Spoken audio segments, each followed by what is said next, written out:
about it, but some days I do. Sometimes I wake up, I just feel really angry, like in a kind of quite disabling way. I just feel like I can't move because I feel such like a real anger and hatred for everyone. And then other days I don't really go on Facebook, and I think Facebook has made me mentally ill. I think it's made us all really mentally ill, and not for the reasons that people say, right? The assumed opinion is this: is that because of like Instagram and Facebook, everyone shows off the best side of themselves. So it makes you feel inadequate because you see how wonderful and brilliant everyone else is, but they're showing the best side of them. I think the opposite of that is true.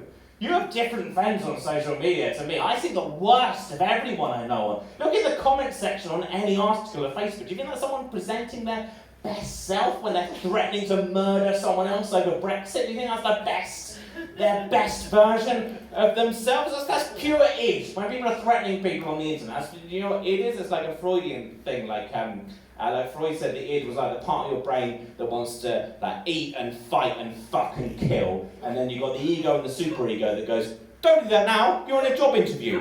So, wrestles it down so you don't be your real self. But then social media, it's put a lid on that. People just pure id, just fucking threatening to kill everyone else, and it's people who are nice in the day. They're presenting something else, but then at night, on the Facebook, you see them, they're a primary school teacher in the day, and at night they're threatening to murder someone's pets on the internet, and you scroll up, it's an article about the bake-off. I don't know how this thing about bread ended with you threatening someone's cat. I don't know how it's escalated so much. I can argue on the internet. Again, sorry, I'm trying to work out a segue, but there's not going to be one. I'll just tell you some more opinions. I think Donald Trump's done one really, really good thing, right? He has taught Americans the feeling of shame.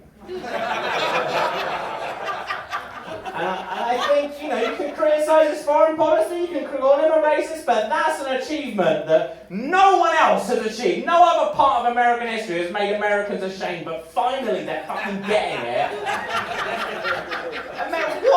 The history of America is appalling, but still, these people feel just completely unearned confidence like no other country. They think they're number one. They think they're the best country in the world. We're number one, America. How? How is America number one? What are they number one in? School shootings and spelling the date wrong? How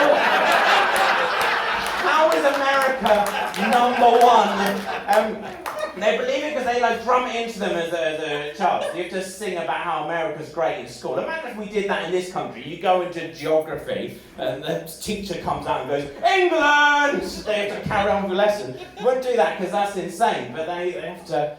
And Obama was quite intelligent and good looking and cool, so Americans that informed their national psyche and they thought they were good looking and cool. Now they've got fucking half man, half hamburger. It's a realisation for them. Oh yeah, that's what we're like. Yeah. And I'm not having to go at Americans. I'm not saying it's the worst country in the world. I'm just saying it's not the best. If I ranked all the countries in the world, I reckon America would be 57. That's where I'd place it.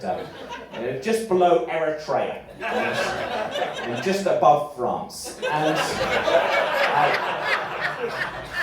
I just think it's insane. America thinks they're number one. They think they're the best country in the world. Which to me is insane. That's obviously Britain. I don't know how Americans would think. It is. Britain's the best. It is. Yeah, right. I know it's not a fashion thing, but it just isn't. I'll tell you why Britain's the best country in the world, right?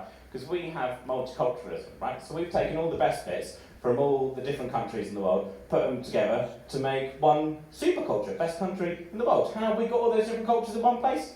Let's not talk about that. But we're here now. It's brilliant. It's the best country in the world. We've got all the best bits. We've got black people's music, we've got Indian people's food, we've got white people's cutlery. White people have the best cutlery in the world. Some of you look uncomfortable about this, because as white people, we don't have a lot in our history to be proud of. But we do have the best cutlery in the world. We've nailed that. Knife and fork will never be surpassed in cutlery. Right? I had an argument with a friend of mine about this, right? Because he said just like a cultural perspective, right? So because I'm brought up on white people's cutlery, I think that's the best way of doing it, just because I'm used to it, right? And the thing is, I think it's a fact that knife and fork is the best cutlery. He said, well, think about this, right? Chopsticks, you use one hand for chopsticks. That's an advantage of chopsticks over the traditional knife and fork. You've got a hand spare. All right, good point. What do you use the other hand to do? And he said, well, you usually use the other hand to hold the bowl closer to your mouth. So you don't got rice on yourself. Because your cutlery's shit, isn't it? That's why. That is British history. We've gone